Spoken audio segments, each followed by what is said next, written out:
মহার্ঘ ভাতা 50% চূড়ান্ত। 1 জুলাই থেকে নতুন হারে বেতন। আজকে যারা সরকারি চাকরিজীবী আছেন তাদের জন্য আজকের এই ভিডিওটি খুবই গুরুত্বপূর্ণ। কারণ আজকের এই ভিডিওতে কারা কোন গ্রেডে কত টাকা পাবেন সবকিছুর বিস্তারিত আলোচনা করা হয়েছে। আজকের এই নিউজটি প্রকাশিত হয়েছে প্রথম আলোতে, তাই নিউজটি ফুলফিল দেখার জন্য অনুরোধ করা হলো। 2025 থেকে 26 অর্থ বছরের বাজেট ঘোষণার পর সরকারি চাকরিজীবীদের জন্য এক বড় সুখবর এসেছে।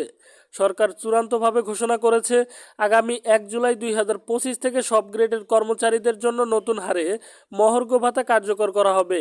এই মহার্ঘ ভাতা মূলত মূল্যস্ফীতির প্রভাবে জীবনযাত্রার ব্যয় মেটাতে সরকারি কর্মচারীদের অতিরিক্ত আর্থিক সহায়তা হিসাবে দেওয়া হয়ে থাকে। এবার তা 50% পর্যন্ত বৃদ্ধি পেয়েছে বলে ধরা হচ্ছে। তবে তা গ্রেড ভিত্তিক ভিন্ন হারে বাস্তবায়িত হবে।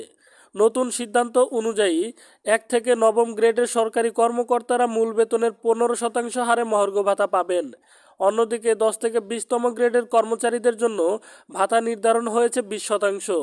তবে কেউ যেন খুব কম ভাতা না পায় সেজন্য ন্যূনতম পরিমাণ নির্ধারণ করা হয়েছে। চাকরিজীবীদের জন্য অন্তত 1500 টাকা এবং পেনশনারভোগীদের জন্য 750 টাকা, অর্থাৎ যাদের মূল বেতনের নির্দিষ্ট শতাংশ এই টাকার কম হয় তারা ন্যূনতম এই পরিমাণ ভাতা পাবেন। এই সুবিধা শুধু সচল চাকরিজীবীদের জন্যই নয়, বরং পেনশনার প্রাপ্তদের ক্ষেত্রেও প্রযোজ্য হবে। যারা অবসরের ছুটিতে আছেন, তারা পুনর্স্থাপন পেয়েছেন, তারাও এই ভাতা পাবেন। তবে যেসব ব্যক্তি এককালীন পেনশন নিয়েছেন যাদের চাকরি স্থগিত আছে তারা এই ভাতার আওতায় পড়বেন না। সরকারি হিসাব অনুযায়ী এবার বেতন ও ভাতা বাবদ ব্যয়ের পরিমাণ দাঁড়াচ্ছে প্রায় 84,684 কোটি টাকা, যা গত বছরের তুলনায় 1700 কোটি টাকা বেশি।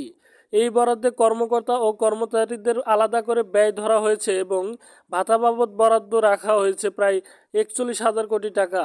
এত বড় অঙ্কের ব্যয়ের মধ্য দিয়ে সরকার বোঝাতে চাচ্ছে তারা কর্মীদের জীবনযাত্রার মান উন্নয়নে অঙ্গীকারবদ্ধ। সব মিলিয়ে এই সিদ্ধান্তে সরকারি চাকরিজীবীদের মধ্যে স্বস্তি ফিরেছে। পণ্যের বাজারে যেখানে প্রতিনিয়ত দাম বাড়ছে সেখানে এই মহার্ঘ ভাতা কিছুটা হলেও চাপ কমাতে পারবে বলে আশা করা হচ্ছে। 1 জুলাই থেকে বাস্তবায়িত হওয়ার পর জনগণের মধ্যে এই প্রভাব ঘটবে স্পষ্টভাবে বোঝা যাচ্ছে। তো আজকের এই ভিডিওটি কিন্তু এ পর্যন্তই ছিল। ভিডিওটি আপনাদের কাছে কেমন লেগেছে সেটা কিন্তু অবশ্যই কমেন্ট বক্সে মতামত জানিয়ে যাবেন।